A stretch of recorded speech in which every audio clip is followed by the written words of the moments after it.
Namamasko po! Patawad! Kuripot! He, supot! Hay naku paring Benjo. Hindi ko alam kung bakit mo padrinopay ang abnoy na yan.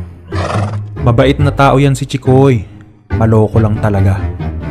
Paring Benjo, may kausap ka ba? Ah, wala. Sige na, umuwi ka na sa inyo. Baka hanapin ka ng misis mo.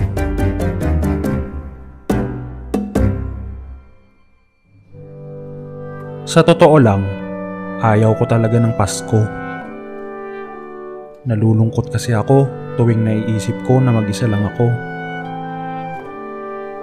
Kung nandito lang sana ang mga magulang ko. Benjo, kailangan namin ng tulong mo. Ate Donna? Si Ate Donna ay pinsan ko. Isa siyang madre sa bahay ampunan sa Antipolo. Maligayang Pasko po!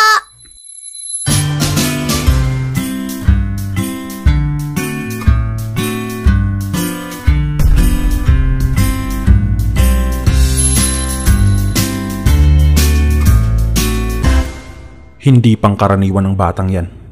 Lapitin ito ng mga engkanto. Kaya nga lumapit kami sa'yo. Nagsimula ang lahat nang mapansin ko na laging may kalaro ang bata. Hanggang isang araw, nadatnan kong iyak ng iyak si Mika. Pilit daw siyang dinadala ng mga engkanto sa kaharian nila. Ate Donna, natatakot po ako. Huwag niyo po ako ibibigay sa kanila po, please.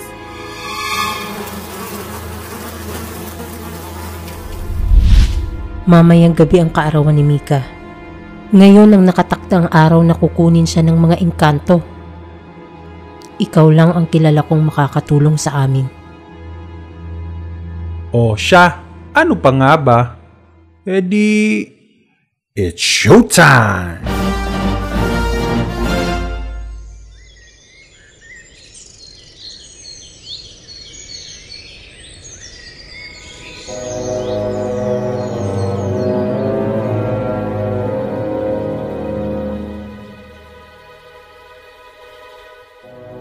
Nandito na sila.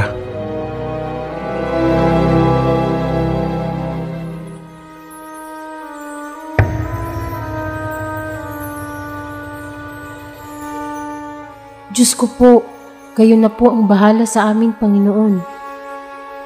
Mika, halika na. Ate Donna, natatakot pa ako. Huwag kayong matakot. Hindi tayo pababayaan ng Panginoon. Manggagamot. Hindi mo kayang protektahan ng batang yan. Kaya kung ako sa'yo, isuko mo na ang batang yan.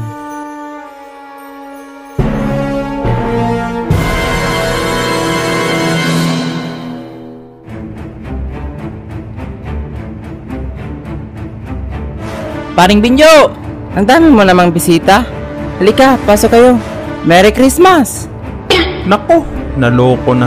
Sino ba yan? Ibigay mo na sa akin ng bata. Kung ayaw mo na may mangyari sa kutong lupa na to.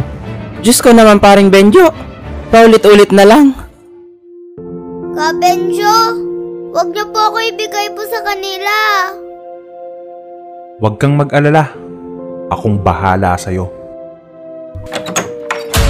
Oh, eto na. Pakawalan mo ang kaibigan ko. Benjo! Mag-exchange gift tayo. Okay ba? Sige.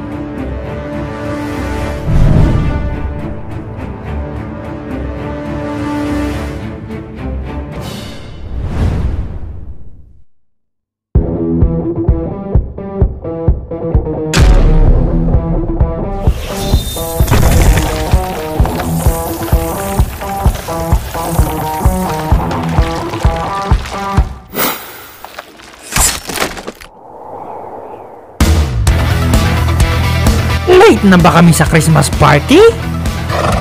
Ayos ka lang ba, Master? Mika! Ate Donna! Isa kang tusong manggagamot. Ano ang iyong pangalan? Benjo. Ako si Ka Benjo. Sino? Kininam.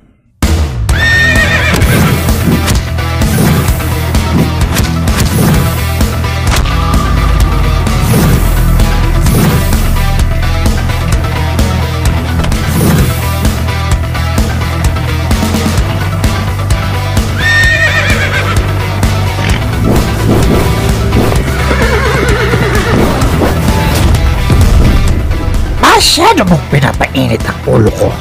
Hindi pa nga ako nakaka-move on sa kanya.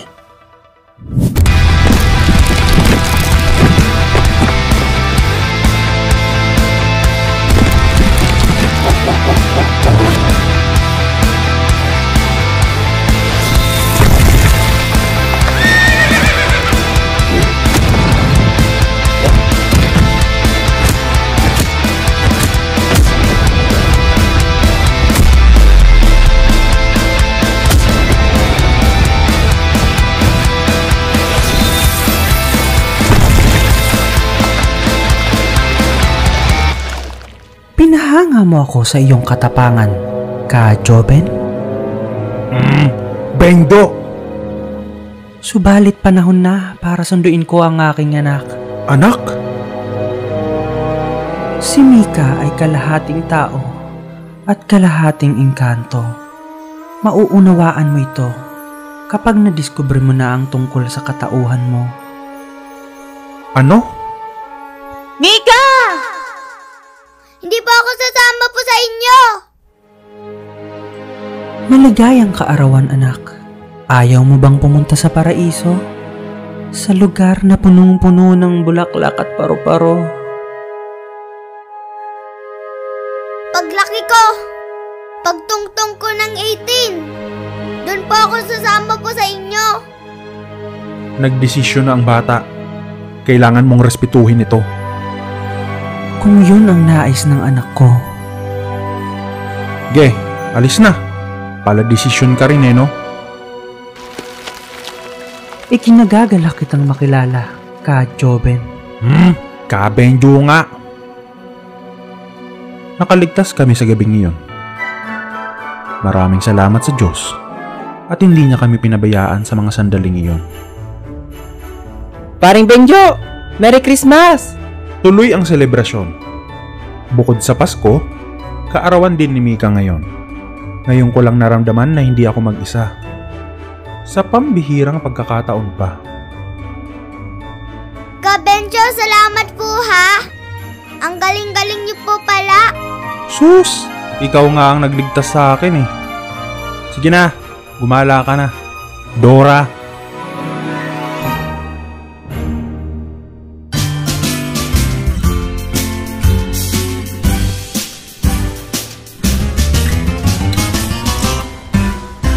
Benjo, salamat talaga Nako, wala yun.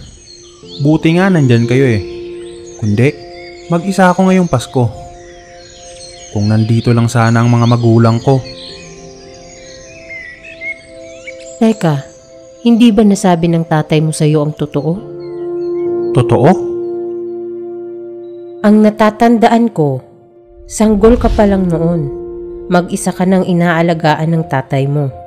Bago pa dumating yung pangalawang asawa ng tatay mo. Teka, kung ganon, sino at nasaan ang nanay ko?